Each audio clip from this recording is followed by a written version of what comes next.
Bonjour Philippe Gilles. Bonjour à tous et bonjour aux auditeurs. Voilà, je l'ai dit, vous étiez ancien adjoint au maire de Gray, élu à la communauté de communes du Pays de Lure, délégué départemental Reconquête, et vous venez nous parler, et c'est surtout Maëlys qui va vous interroger, sur la manière dont l'État a décidé de semer une nouvelle graine dans les campagnes, le djihadiste. Si vous permettez, je ne suis pas élu à la communauté de communes du Pays de Lure, mais du pays du Val-de-Grès, Ah à pardon. CCBG. Oui, Ah. petit terme, c'est pas grave. Pas grave. Donc, sur ce point, effectivement, nous sommes tous concernés, tous les élus surtout sont concernés parce que, comme je me plais à le dire, l'État est un véhicule commun que nous pratiquons tous. Malheureusement, aujourd'hui, ce véhicule commun est administré, géré et conduit par des personnes parfaitement inconscientes. Je parle du système macroniste, puisque pour l'instant, nous sommes dans cette hypothèse de conduite. Et cette conduite est extrêmement dangereuse. Et ce que nous avons à évoquer aujourd'hui par rapport à la présence de ce djihadiste sur le territoire haut-saônois est véritablement une problématique qui interpelle toute la population et de manière parfaitement justifiée. J'entendais d'ailleurs à l'instant votre collègue nous parler d'un peu de souveraineté. Je pense que chaque fois que nous maintenons des OQTF sur notre territoire de manière forcée, contrainte, comme le font les pays extérieurs qui devraient récupérer leurs candidats à la prison, on porte atteinte justement à cette souveraineté en permanence. Et je pense que sur ce point, nous avons beaucoup à dire, effectivement, sur la conduite qui est faite de notre État, parce que cet État va cas un cas, un jour dans le fossé, un jour sur la route, etc. Et tout ça pose énormément de problèmes localement. Nous tenons à vivre dans nos campagnes comme on l'a toujours été, dans des conditions de sécurité. Nous avons nous-mêmes notre délinquance, d'ailleurs, on n'a pas besoin qu'on nous en importe. Et je pense que sur ce point, il faut être extrêmement solidaire des élus ruraux qui subissent effectivement des contraintes par les autorités préfectorales notamment, et qui elles sont malheureusement aujourd'hui, alors qu'elles devraient représenter l'État, représentent plutôt les gouvernants. Et c'est un peu notre problématique, si je peux me permettre. Alors Philippe Gilles, vous avez mentionné il y a quelques instants la tranquillité qui est un petit peu le cœur de nos campagnes. On aime être à la campagne pour s'y sentir tranquille. Quelles sont les réactions des gens donc suite à l'installation de ce djihadiste dans leur campagne, limite dans leurs habitats, enfin dans leur entre-soi. Comment les habitants arrivent-ils à vivre avec cette menace qui est quand même assez permanente? Puisque bon, un djihadiste à côté de chez soi, c'est quand même pas rien. C'est effectivement, comme vous le dites, pas rien. Et les habitants, que nous avons énormément de contacts avec les habitants évidemment sur le secteur, qui sont en état de sidération parce que c'est des choses qui se font de manière parfaitement insidieuse sur le plan administratif, hein. C'est-à-dire que l'autorité préfectorale, suite à des instructions qu'elle reçoit elle-même naturellement, sans doute du ministère de l'Intérieur et autres, tord le bras des élus gentiment, comme ça, avec différentes contraintes qui existent, parce qu'effectivement, un élu de campagne a absolument besoin d'avoir des relations les plus apaisées possibles avec les administrations de l'État, mais pour autant, ces espèces de courtoisie qui s'organisent en permanence deviennent extrêmement impliquantes et engagent une espèce de collaboration dangereuse, qui a été le cas là, parce que on peut pas douter une seconde que le maire de Lure, même s'il s'en défend un peu, n'était pas informé de la présence de ce personnage. Pour autant, si vous voulez, il a dû certainement accepter, au titre d'on ne sait quelles conditions, de pouvoir l'héberger sur notre territoire. Et effectivement, les populations sont très très réactives parce qu'on ne veut pas effectivement que des personnes qui ont eu le comportement de ce djihadiste précisément puissent résider à nos côtés. On sait également, sans que ce soit peut-être le cas, hein, on sait également que les OQTF sont responsables d'énormément d'actes de délinquance criminelle sur notre territoire. La presse en fait état tous les jours. On n'est plus aujourd'hui, si je peux me permettre l'expression, on n'est plus autiste dans notre vie. On entend ces choses, on voit ces choses, on est informé de tout ça. Donc on ne peut pas rester insensible, évidemment, quand on sait qu'à proximité, on a ce type d'individu qui est une grenade dégoupillée, qui à tout instant, comme il est parti d'ailleurs à une époque, travailler pour Daesh contre la France, alors qu'il était français à l'époque, citoyen français, avant qu'on ne lui enlève sa nationalité.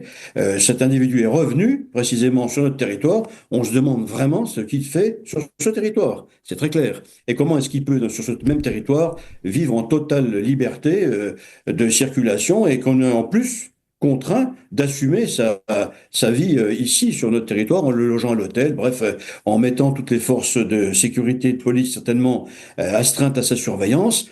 Tout ça, c'est effectivement constitue des situations qui sont insupportables à l'entendement de n'importe quel citoyen de base, hein. Moi-même, je ne comprends même pas qu'on puisse tolérer tout ça et accepter tout ça. Alors oui, effectivement, c'est vrai que c'est plutôt intolérable.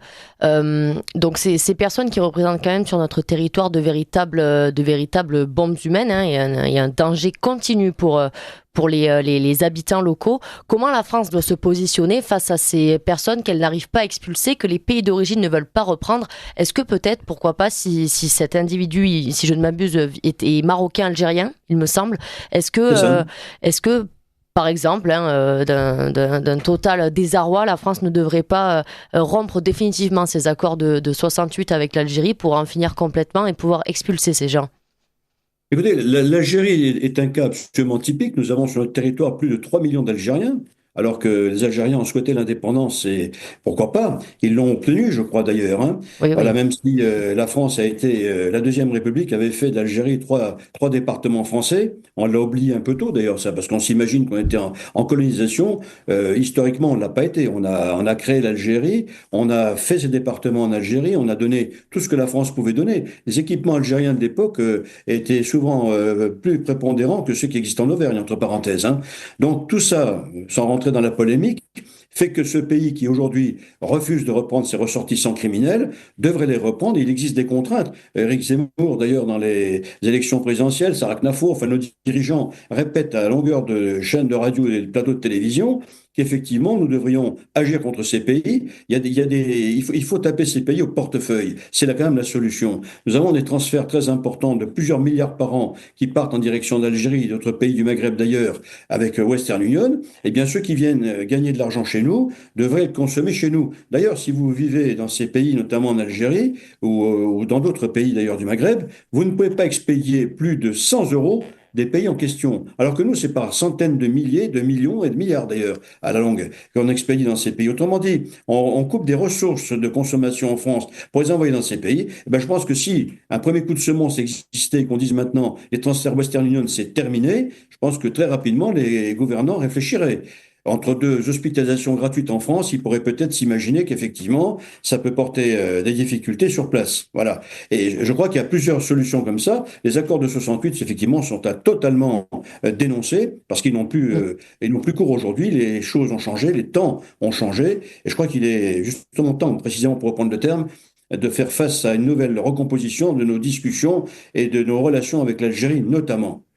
Alors justement, dans un pays où Emmanuel Macron, notre cher président de la République, n'a pas vraiment le sens des priorités, puisqu'on voit bien que les OQTF, c'est pas forcément enfin surtout le ministère de l'Intérieur en l'occurrence, c'est pas forcément la chose qu'il met le plus en avant, en tout cas, enfin, c'est une cause qui n'aboutit pas énormément, enfin dans l'instant T. Est-ce que, enfin, quelles sont selon vous les mesures que l'on pourrait adopter en alternative à ces OQTF qui peinent à être exécutés? Ben, déjà, il est invraisemblable que quelqu'un qui est sur le territoire national et qui n'a pas précisément la nationalité française, puisqu'il ne l'a plus, elle lui a été retirée par décret ministériel, que cette personne puisse continuer à aller librement, ce n'est pas acceptable. Je pense que les Français comprendraient beaucoup mieux que ces personnes ne soient plus simplement en centre de rétention administrative, mais qu'ils soient là où ils devraient être quand on est en situation illégale dans un pays, quel qu'il soit au monde. J'ai eu l'occasion dans ma carrière de beaucoup, beaucoup voyager et de travailler à l'étranger. Je peux vous dire que quand vous êtes en infraction quelque part à l'étranger, votre destination, c'est la prison, tout simplement. Voilà. En attendant qu'on puisse exécuter les jugements, en attendant qu'on puisse exécuter leur rentrée dans les pays en question. Parce que souvent, les OQTF chez nous, ici, retourner chez eux, seraient mis sous très haute surveillance et seraient d'ailleurs emprisonnés très rapidement.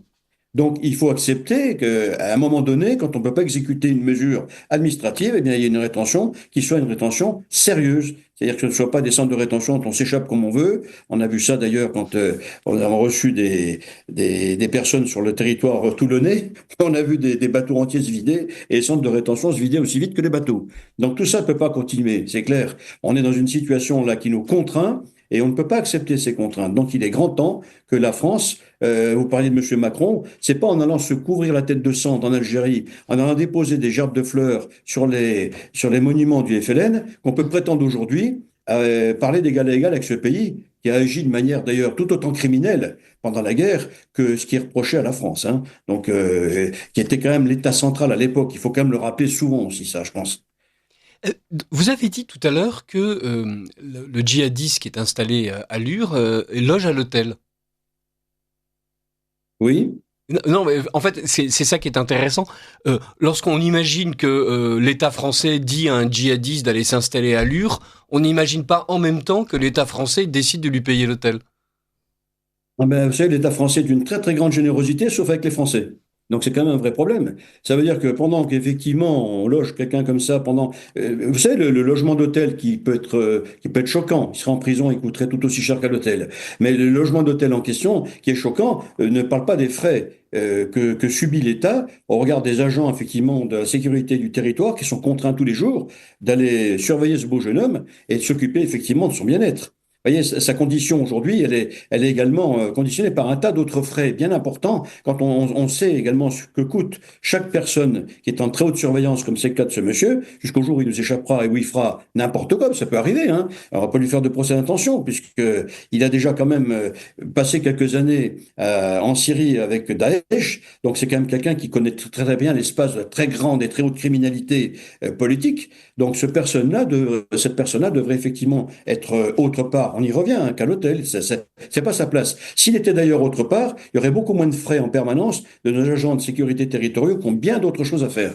Leur mission est aujourd'hui tellement vaste. Ils ont tellement de personnes à surveiller. On a quand même un paquet d'OQTF extrêmement dangereux sur le territoire qui nécessite des contraintes d'organisation de nos agents absolument énormes. Et on peut leur rendre d'ailleurs hommage de garantir notre sécurité, d'éviter certainement des attentats tous les ans, parce que tous les ans, il y a toute cette chaîne d'attentats qui est évitée. On n'en parle pas beaucoup, mais il y en a énormément qui sont évités tous les ans, hein. Et ces attentats sont pas faits par le monsieur de Haute-Saône qui va travailler de Grès à Arc-des-Grès chez John Deere, vous voyez, par exemple, pour ne pas citer de marque. Voilà, c'est pas lui qui fait les attentats, hein. C'est ces gens-là. Donc il faut quand même en parler de tout ça et remettre les choses dans leur cadre. Si on peut se permettre d'employer l'expression commune, remettre l'église au milieu du village, il serait temps de le faire en France. Effectivement, vous l'avez dit, c'est choquant. Et moi, ce qui me choque également aussi, c'est la façon dont la France gère ces individus qui sont ô combien radicalisés. Comment la France devrait-elle gérer cela et qu'est-ce que vous en pensez, vous, personnellement?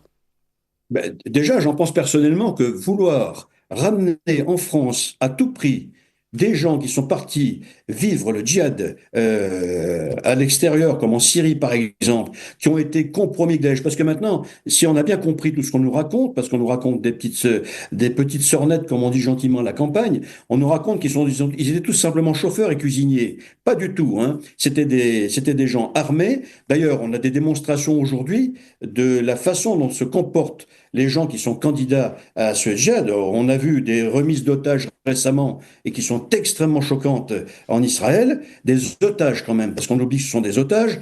On nous apprend ce matin que les corps qui sont rendus ne sont pas les corps vraiment des personnes qui ont été kidnappées. Donc ces gens-là sont des gens qui ont un comportement humain qui les a totalement déshumanisés.